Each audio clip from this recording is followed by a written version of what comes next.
So I guess we're good to start. And welcome everyone again, and thanks for joining us today. We're kicking off the immersion side of the morning. And I'd like to introduce Raúl Álvarez, who's been with us for quite a couple of years by now. And we're jointly doing this part of the presentation. I'm going to start with a quick intro on the Immersion project, and I'll be handing over to Raúl to discuss some of the challenges and how we're going to be dealing with that. But first of all, I need to set the record straight for something that happened yesterday. I completely forgot and ignored the fact that the session we had yesterday around the Immersion Cooling Bazaar, that it was entirely made possible by the sponsorship of ExxonMobil. This is terrible. This is horrible. No, ExxonMobil has been so great to facilitate this room and to pay for the rent for the room so we could have the session, the Cooling Bazaar, with all the fluids that we had here. And I'd like to really thank a lot for their contribution to make it happen. So thanks, Exxon. And there was another point of confusion yesterday with the fluids that were outlined. Originally, the session yesterday was intended to be for liquid cooling, not specifically immersion cooling, and not all those fluids were specifically for immersion cooling. Some of those coolants were also for cold plate. That means that especially the colored ones, were for cold plate water distribution. So I just want to clarify that in case there was any confusion around it. Let me start with giving you guys a very quick and short overview of where the market stands today. Last year was really exciting. This year is even more exciting. We're looking at a $1 billion market when we're talking about liquid cooling. And what we've seen in the past year is that we've seen a commoditization of cold plate technology, which is truly exciting because it paves the way for immersion cooling as well. And OCP cooling environments, where immersion sits as a sub-project, will be focusing very much on the interoperability between technologies. And that's what we're all going to be working on, and also on the enablement of heat reuse. When we're looking at the immersion cooling market, there is a lot of work that we're going to need to do to facilitate the maturity of our technologies. I'm expecting a lot of that to happen in the next 2 to 3 years. Hopefully, we're going to be able to facilitate this much faster maturing of the industry by stimulating the standards and resolving industry challenges. So we've already been working on this for quite some time. And right now, Immersion project is one of the biggest projects in OCP, in the community. We have an incredible amount of voluntary leads. We have a huge involvement from an enormous community. We're reaching out to even more than about 600 individuals worldwide that are part of this ecosystem. And there is more work that we're going to need to kick off and more work that we need to do. There is a lot of work products that we currently have in development. I'm not going to list them all. You can read them off here. And a lot of this will be touched upon. So just 2 quick highlights. That is the warranty guidelines for IT equipment and the safe handling of fluids. Those are papers that we see coming out in the next few months.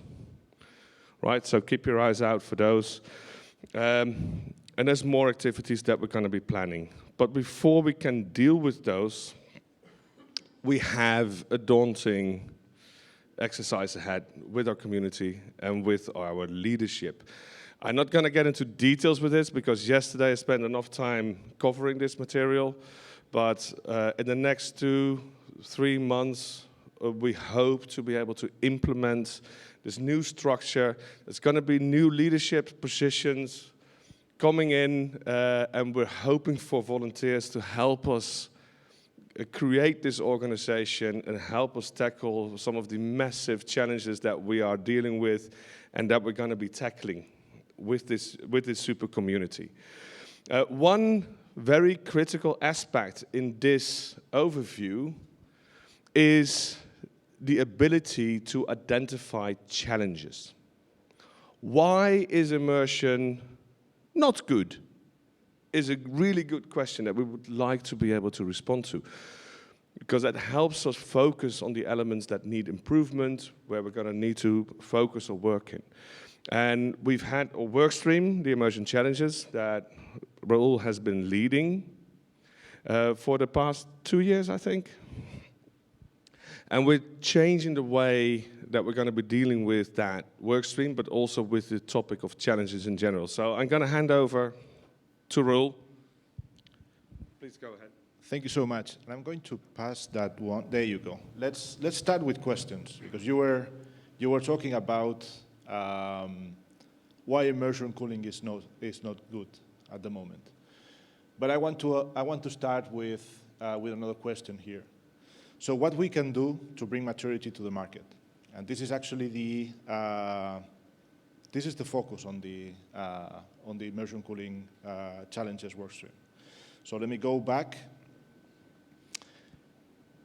The main idea today is actually not introducing the immersion cooling challenges workstream, but just tell you about the changes that we are going to implement moving forward with change of the strategy that you saw before with Rolf. So at the moment, we are actually trying to identify challenges on those main areas. You are actually seeing here from community-driven to strategic leadership, council with open participation. What does that mean? What does that mean in terms of actually, there you go. At the moment, the immersion cooling challenges workstream is actually, as you read before, completely community-driven. And that means that we had a very nice feedback from the community. But we need to put more structure below that.